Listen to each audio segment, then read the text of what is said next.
Kumusta na naman po mga kapatid sa ating mga pinag-iisip, pinaggagawa, maghapon, magdamag. Napakarami nating oras ngayon para mag-isip-isip ng mga magagandang bagay, para gunitain ng mga masasayang mga sandali sa ating buhay at ganoon din naman mag-ayos-ayos. Palagay ko ang daming bahay na super linis na bainaw. Ang lilinis na ng mga kotse, ng mga garahe, ng mga bahay-bahay. Ilang beses na binalibaligtad at inayos sa mga cabinet at ang mga laman nito. At napakarami na rin naman nating napag-usapan at napag-aralan ng mga katuruan mula sa Biblia. Sa ganitong mga panahon, laging nare-revive yung mga issue ng end times sa buhay. Ito na ba ang end of the world, etc., etc. At pinag-aralan na natin dito yung end times according to Mark. At kung gugunitayin natin ang pinag-aralan natin according to Mark, yung tinutukoy na end times was the end of the temple. It was the end of the temple life at matagal nang natapos yun. Buhay pa, yung mga original na nakapakinig sa sinabi ni Jesus ay nangyari na yung mga naganap. At dahil paulit-ulit ang mga tanong ng mga tao, tapos na ba yung end times talaga? Okay lang pa yung darating? Ito na ba yun? Tingnan naman natin ngayon itong turo ni Matthew. End times according to Matthew.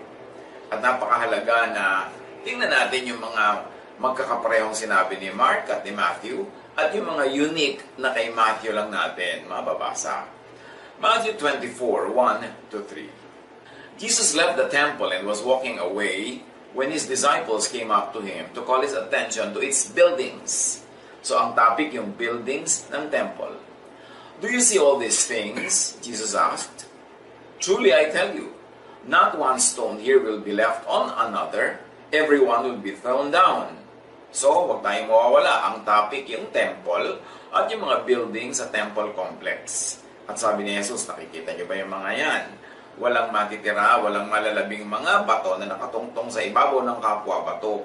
Guguho ang lahat ng ito, ang temple building and temple complex. As Jesus was sitting on the Mount of Olives, the disciples came to him privately. Tell us, they said, when will this happen?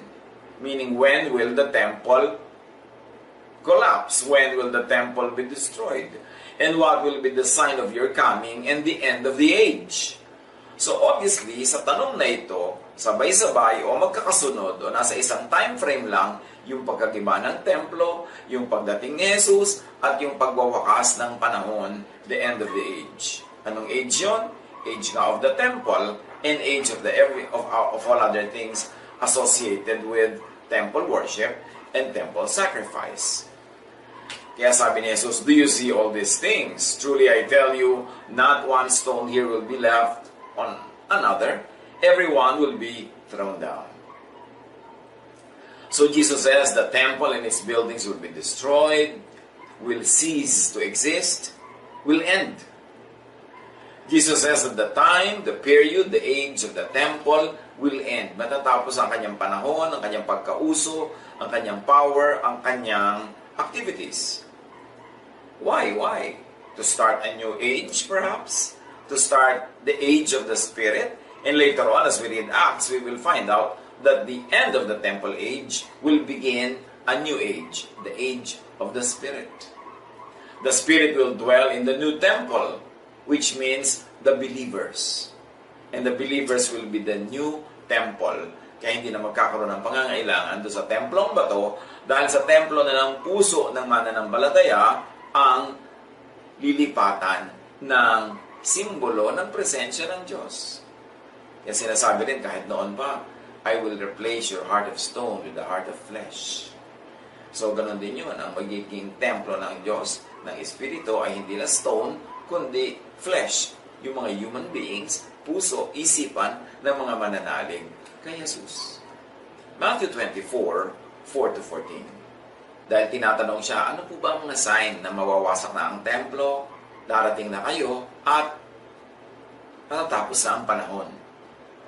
Watch out that no one deceives you. Then Jesus enumerates the signs of the coming of the end of the temple age.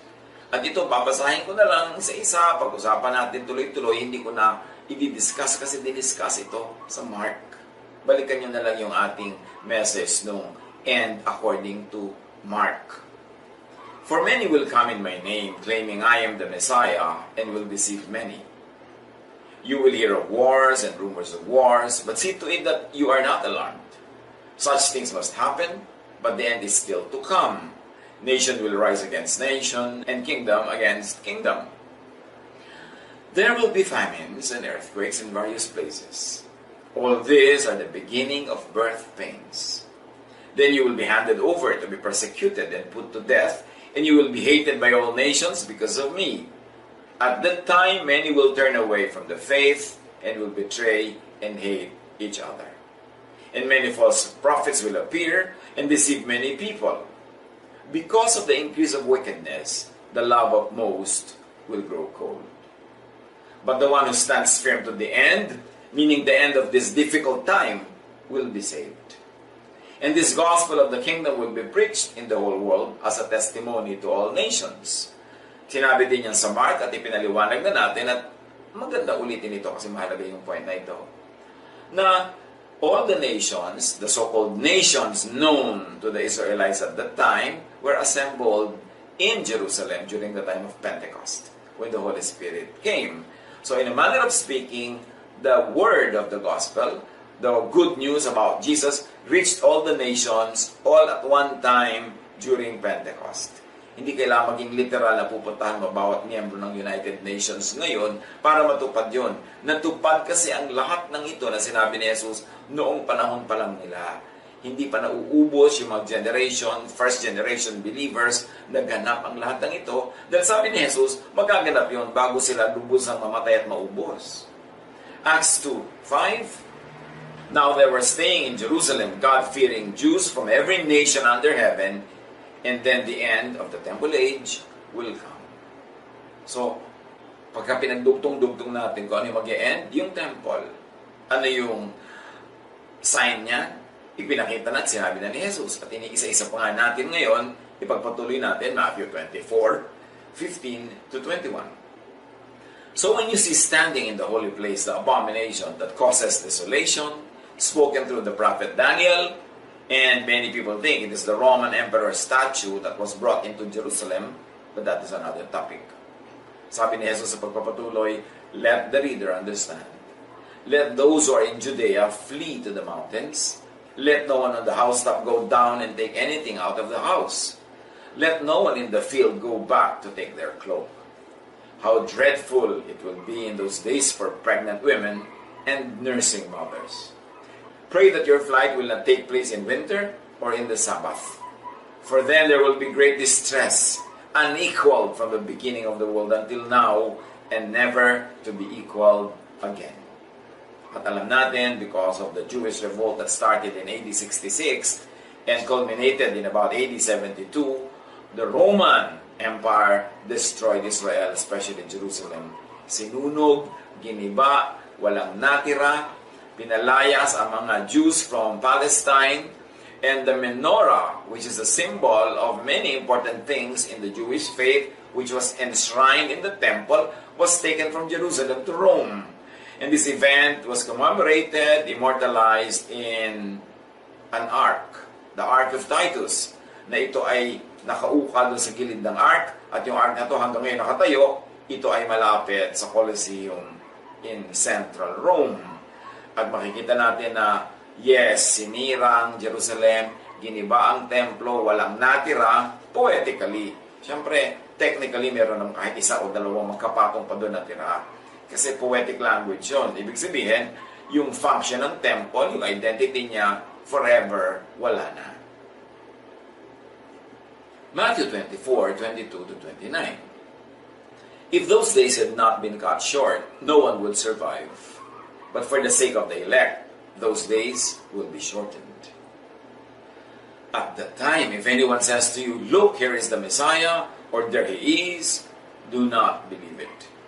For false messiahs and false prophets will appear and perform great signs and wonders to deceive, if possible, even the elect. See, I have told you ahead of time. So ahead of time yun, bago nangyari. Pero ngayon, tapos na to. Dahil nga sinabi ni Jesus, mangyayari ito sa kanilang panahon. So if anyone tells you, there he is, out in the wilderness, do not go out. or here he is in the inner rooms, do not believe it. For as lightning that comes from the east is visible even in the west, so will be the coming of the Son of Man. Wherever there is a carcass, there the vultures will gather. Immediately after the distress of those days, the sun will be darkened, the moon will not give its light, the stars will fall from the sky, and the heavenly bodies will be shaken. Ngayon naman, in our time, tuwing nalang pupula ang buwan, tuwing may magkakakometa, tuwing mayroong magkakaroon kakaibang nangyayari in the heavenly bodies, in the sky, sasabihin ng mga tao, ayan na yung sinasabi ni Jesus sa Matthew 24. Nangyari na nga ito eh. Kasi sabi ni Jesus, itong lahat na ito magaganap sa inyong panahon. Yung mga nakikinig sa inyo ngayon, may mga buhay pa kayong aabutan nyo ito. Hindi kayo lahat aabutan ng kamatayan bago lahat ito matupad. At itong sinasabi na ito ni Jesus, sinabi rin ni Joel sa kanyang prophecy, Joel 2:28-32. At ito ang sabi ng Panginoon through the mouth of Joel the prophet. Pagkatapos ito ay pagkakalob ko ang aking espiritu sa lahat ng tao. Ipahahayag na inyong mga anak na lalaki at babae ang aking mga mensahe.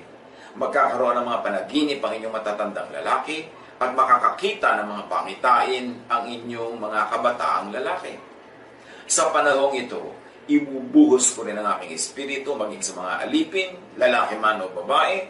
Magpapakita ko ng mga kababalaghan sa langit at lupa, dugo, apoy, at makapal na usok. So tuwing may usok na naman ngayon, tuwing may bulkan, tuwing may apoy, iniisip ng mga tao, ito na ba yung end times? Ayan na, nangyayari na. Sinabi na nga ni Joel, it will happen in the future. At sabi ni Jesus, it will happen in your time, in the time of his original listeners. At sa pagpapatuloy ng prophecy ni Joel, ang araw ay magdidilim at ang buwan ay pupulang parang dugo bago dumating ang dakila at nakakatakot na araw ni Yahweh. At sa panahong iyon, ang lahat ng hihingi ng tulong kay Yahweh ay maliligtas. Gaya ng kanyang sinabi, may ilang makakatakas sa bundok ng Zion at ang aking mga pinili makaliligtas sa Jerusalem. Now people always consider the prophecy of Joel as something very, very futuristic. Yes, when it was said by Joel, when it was recorded, it was still something about the future. Pero nung sinabi ni Jesus, the same thing magaganap sa panahon ng mga kanyang original hearers, at nung ang mga disciples ay lumabas mula sa kanilang pinagkukublihan na upper room, nung sila ay mapuspos ng Espiritong Banal, lumabas sila sa mga kalye ng Jerusalem at nagsalita sila sa wika ng napakaraming mga Hudyo na galing sa iba't ibang bansa at naintindihan nila yung sinasabi. At napagkamalang parang silang lasing. Sabi ni Pedro, no, hindi kami lasing, walang lasing. Itong nagaganap ngayon na nagsasalita kami sa inyo, inyong mga wika, ito ang sinabi ni Joel na magaganap in the last days. So, binrand ni Peter, tinawag at malinaw na sinabi ni Peter na yung naganap sa Pentecost, yun ang sinasabi ni Joel na magaganap. So ngayon, pag tinitingnan natin pabalik, naganap na, tapos na. At yun din ang sinasabi ni Jesus na magaganap within the lifetime of his original hearers. Sabi ni Pedro sa Acts 2:15-18, hindi lasing ang mga taong ito gaya ng palagay ninyo. Alas 9 pa lamang ng umaga ngayon. Ang nakikita niya ay katuparan ng ipinahayag ni Propeta Joel. Ito ang gagawin ko sa mga huling araw, sabi ng Diyos. Ipagkakaloob ko ang aking espiritu sa lahat ng tao, ipahahayag ko sa inyong mga anak na lalaki at babae ang aking mensahe. Ang inyong mga kabataang lalaki ay makakakita ng mga pangitain, ang inyong matatandang lalaki ay magkakaroon ng mga panaginip. Sa panahong iyon, ibubuhos ko rin ang aking espiritu sa aking mga alipin, maging lalaki at maging babae, ay ipapahayag nila ang aking mensahe. So yung sinasabi ni Jesus na magaganap, yung sinabi ni Joel matagal before that na magaganap, ay sinabi ni Pedro, eto naganap na at the day of Pentecost. At talagang nagkaroon ng end time noon. Ano ang nag-end? End ng time ng kaapihan ng mga babae. Ngayon, binigyan din ng mga babae ng kapangyarihan to prophesy. End time ng pamamayagpag lang ng mga middle-aged, upper-class men. Kasi ngayon, pati mga alipin, bibigyan ng espiritu ng Diyos para magpahayag, magkaroon ng mga vision ng mga matatandang lalaki. In other words, may mga raming nag-end. End time ng social inequality, end time ng franchise ng mga priest, at ng mga prophet sa paghahayag ng mga kalooban at kagustuhan ng Diyos, at end time ng temple as a building, as an institution, as a religious system. Yun ang end time, hindi end ng planet. Kasi walang sinabing end of the world. It is a mistranslation. Ang sinabi, end of the age.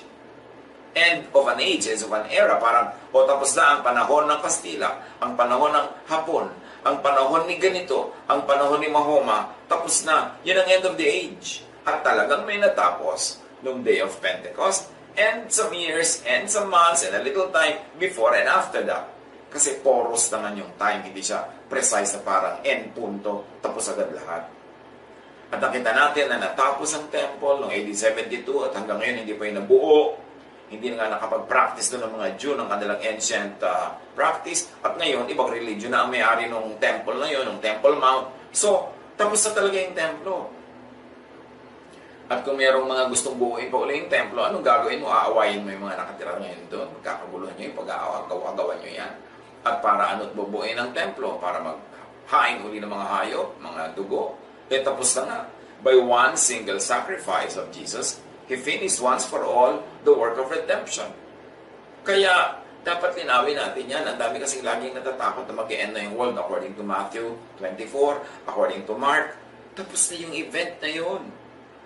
Matthew 24:30, pagpapatuloy, sabi ni Jesus, then will appear the sign of the Son of Man in heaven. Pagkatapos, sabi niya, lilitaw sa langit ang tanda ng anak ng tao at mananangis ang lahat ng mga bansa sa daigdig. Makikita nila ang anak ng tao na nasa alapaap at dumarating na may dakilang kapangyarihan at kadakilaan. Pero ano naganap ng Pentecost? Nakita ba visibly si Jesus na bumabalik? Iba eh. Pero iba talaga, iba ito. Kasi sabi ng Acts 2:2, suddenly, a sound like the blowing of a violent wind came from heaven and filled the whole house where they were sitting.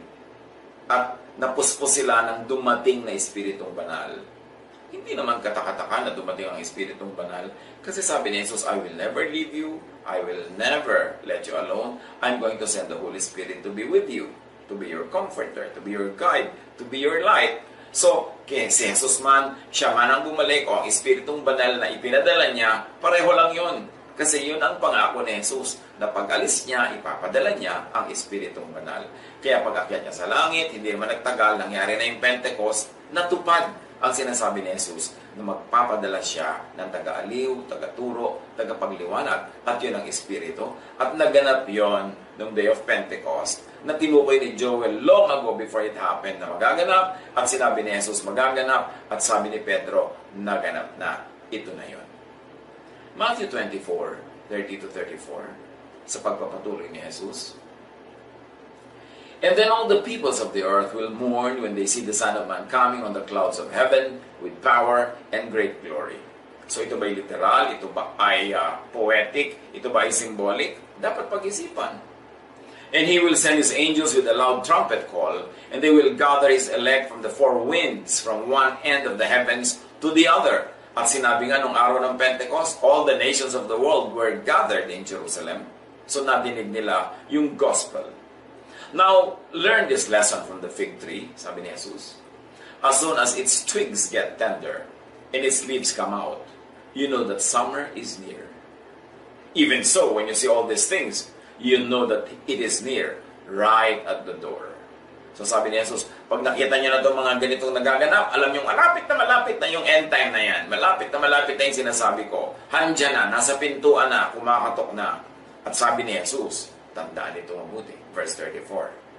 Truly I tell you, this generation will certainly not pass away until all these things have happened. Very emphatic si Jesus. Meron pa siya sinabing truly. Sa totoo lang. Itong henerasyon nyo, kayong kausap ko, makikita nyo ang lahat ng sinasabi kong ito, magaganap itong end times na ito. Sabi sa Tagalog, tandaan ninyo, magaganap ang lahat ng mga ito bago maubos ang saling-lahing ito. And Jesus says the same thing in the other Gospels. Matthew 16:28, Tandaan ninyo, may ilan sa inyong naririto na hindi mamamatay hanggat hindi nila nakikita ang anak ng tao na dumarating bilang hari. So you see, sabi niya, makikita niyo ang anak ng tao na dumarating bilang hari. Kayong mga nakakarinig, meron sa inyong aabot, hindi kayo mamamatay. Ngayon, etong tanong, nakita ba nila talaga na nangyari na dumating ang anak ng tao bilang hari bago sila namatay lahat? Ang nakita nila, o ang nakita ng mga umabot na buhay pa, ang pagdating ng Espiritong Banal during the Feast of Pentecost. So, pwede ba nating isipin na yung tinutukoy ni Jesus sa pagdating ng anak ng tao at yung pagdating ng Espiritong Banal ay one and the same promise? One and the same event? After all, this is one and the same God. Luke 9:27, sinasabi ko sa inyo ang totoo, may ilan sa inyo ritong hindi mamamatay hanggat hindi nila nakikitang nag-ahari ang Diyos. Yun naman ang makikita, hindi yung anak ng tao, kundi yung pag-ahari ng Diyos. At nang dumating na ang Espiritong Banal, hindi lumipas ang ilang oras, ilang araw, ilang linggo, talagang ang katotohanan ng kaligtasan sa pamamagitan ni Jesus ay naituro sa lahat ng tao nasa Jerusalem noon. At nung mag-uwian sila sa kanilang bayan, nadala sa kaduluduluhan up to the ends of the earth. At alam natin, may mga instance pa nga, 3,000 get saved in one day. Dumami sila ng dumami. Nagsimula talaga ang paghahari ng Diyos sa ngalan ni Jesus. Matthew 24:35-36. Sa pagpapatuloy ni Jesus, heaven and earth will pass away, but my words will never pass away. But about the day or hour, no one knows. Not even the angels in heaven, nor the Son, but only the Father. So malinaw, no one knows. Sino man ang magsasabing alam nila, fake yun. No one knows. Linawin na natin ito. Huwag na nating hanapin yung kailan ito.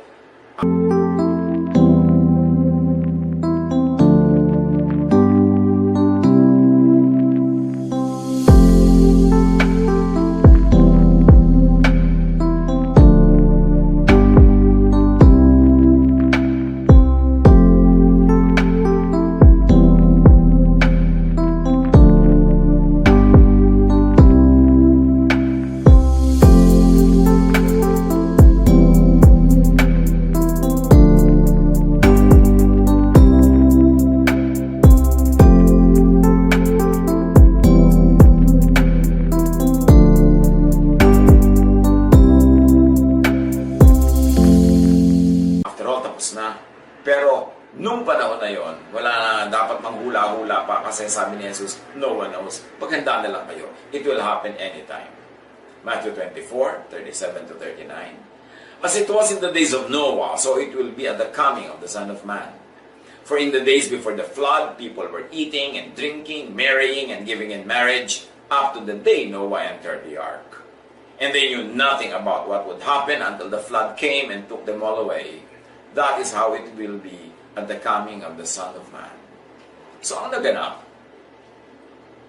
inihalin tulad doon sa panahon ni Noah. Hindi nila alam, nagsasaya sila, mga kainan, mga inuman, mga kasalan, at dumating yung panahong sinasabi kay Noah. Ganun din naman ng Pentecost. Pentecost kasi pinakamalaking piyesta yan. Kainan, inuman, kasalan, the same thing. So napakalaki ng parallelism noong nangyari sa Pentecost doon sa sinasabi ni Jesus na mangyayari at ngayon inihalin tulad pa sa panahon ni Noah. It was the Pentecost feast that created that atmosphere during the arrival of the Holy Spirit. Ito ngayon ang kakaiba kay Matthew from Mark. Itong sinabi niya na ito na hindi binanggit kay Mark. Matthew 24:40-41. 2 men will be in the field. One will be taken and the other left. 2 women will be grinding with a handmill. One will be taken and the other left. Masyadong dramatize ito. Tinawag pa itong rapture. Tinawag na kung ano-ano, naging object and subject ng maraming sine, maraming lecture, maraming sermon, at yung iba na OA pa ang mga presentation. Kaya maraming mga tao po sabi, mag-end times na. Nagre-resign sa trabaho, tumitigil sa school, binibitawan lahat ng ginagawa at iniintay na lang nila yung end times. Meron pa nga nagtatago sa mga kuweba, meron nagtatago sa mga iba-ibang lugar. Pero Ang sabi dito, 2 women will be grinding with a handmill. It means when this day will happen, people are just at work. It's an ordinary day. Hindi kakaiba. Walang nagtatago, walang nag-aabang. 2 men will be in the field, 1 will be taken, 1 the other left. Now, ito ba ay literal? Yung toink, nawala yung isa, magdalawa kayong magkatapat, at ang daming pelikula, ganyan ang mga interpretation. Yung mga pilot nawawala, ay lumilipad yung aeroplano, magkakaras ang aeroplano, yung bus na driver nawala, so nabangga yung bus. Ganun ba talaga kaliteral? Itong sinasabing 2 men will be in the field, 1 will be taken, and 1 will be left. Pero dahil sinabi ni Jesus na mga ito'y magaganap sa panahon ng mga original hearers niya, at sinabi naman ni Pedro, naganap na ito. Siyempre, yung naganap, hindi lang isang point. Merong nagsimula kahapon, may nangyayari ngayon, at bukas may tuloy pa yan, kasi nga poros yung time. Hindi naman isang one point in time lang yan, pero one period, one set of days or months or even years. Pero clear na isang punto lang yan in history. Ano naman ang naganap doon? May mga nawalang tao, wala namang nakarecord sa Bible.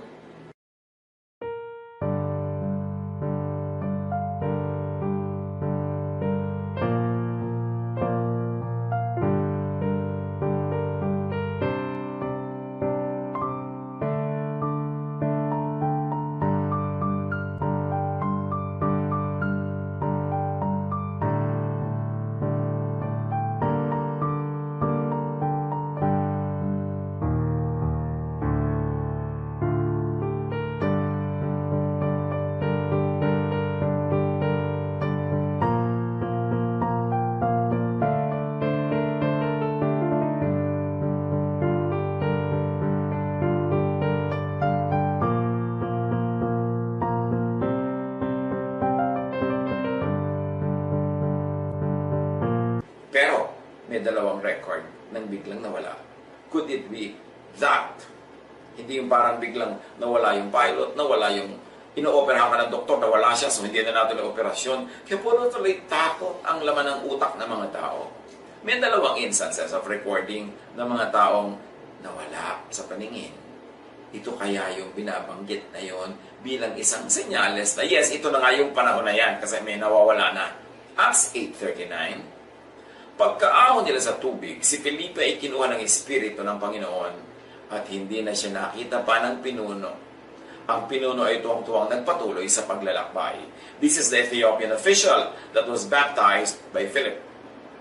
After the baptism, after they went up out of the water, Philip disappeared. One is taken, one is left.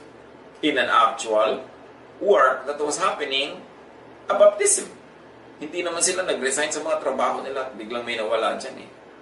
And then sa Luke 24:31,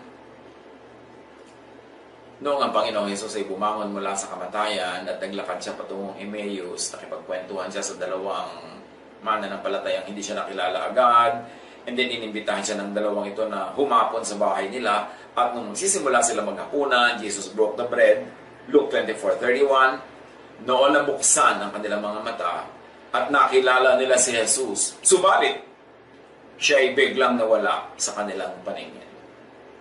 These are the recorded events of people disappearing right before the very eyes of those who were with them. At liban dyan, wala nang ibang record.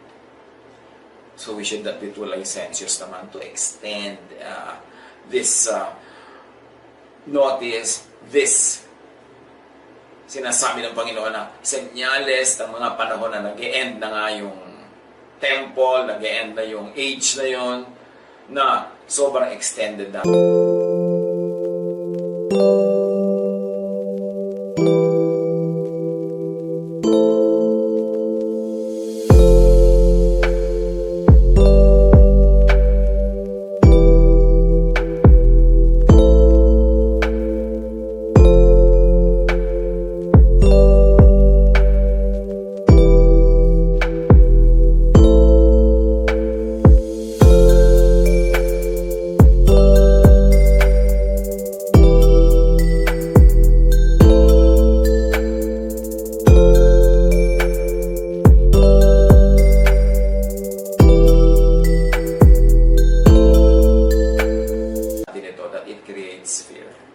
So we have enough. We have at least 2 examples of people disappearing before the eyes of those who were with them.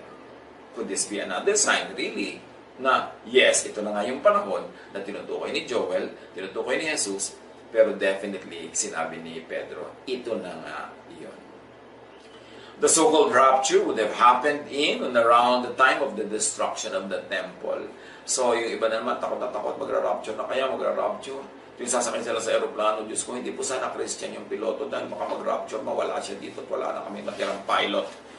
Puro fear ang umaandar sa utak ng mga tao. Basahin lang naman natin yung Mark at Matthew, mare-review na natin, pati Acts, first 2 chapters, natapos na itong end time na ito. Tapos na dapat yung mga rapture na yan at yung mga pag-gather ng mga tao from the 4 corners of the world. It all happened at one particular period in time, near or about the time of Pentecost. Matthew 24, 42 to 44. Sabi ni Jesus, therefore keep watch, because you do not know on what day your Lord will come. But understand this, if the owner of the house had known at what time of the night the thief was coming, he would have kept watch, and he would not let his house be broken into. So, you also must be ready, because the Son of Man will come at an hour when you do not expect Him. Sinasabi niya yun bago nangyari yun, pero ngayon, looking back at Matthew and Mark, nangyari na. So, according to Jesus in Matthew 24, tapos na. Nangyari na ang end of the age, end of time, ng temple. Mga kapatid, move on na tayo. Do not fear. At tupagin ang present. Huwag na nating i-associate ang bawat nangyayari sa sky, sa bulkan, sa mga palipaligid as end time. Kasi nga, malinaw na malinaw sinabi ni Pedro. Ito na yon, tapos na, nangyari na yon. Para huwag tayong laging natatakot, huwag tayong laging nangangamba. Dapat reviewin natin. We should not be afraid to question the interpretations that we have been hearing long ago. We should not be afraid to study because the truth needs no defense. Huwag din tayong mag-alinlangan, magduda, na mag-aral kasi kung meron tayong nalalaman na mas malinaw na paliwanag sa mga dati na nating akala natin ay malinaw, magpapalaya yon. Truth sets free. Do not fear. Natapos na yon, pero ang mahalaga na mapupulot natin doon sa natapos na, kahit na hindi pa yun nangyari agad, ipinangako yun, natupad. So yung mga ibang pinapangako ni Jesus, matutupad pa rin. Lalo yung sinasabi niya, do not fear. I will be always with you. I will never leave you. I will never forsake you. God bless us all.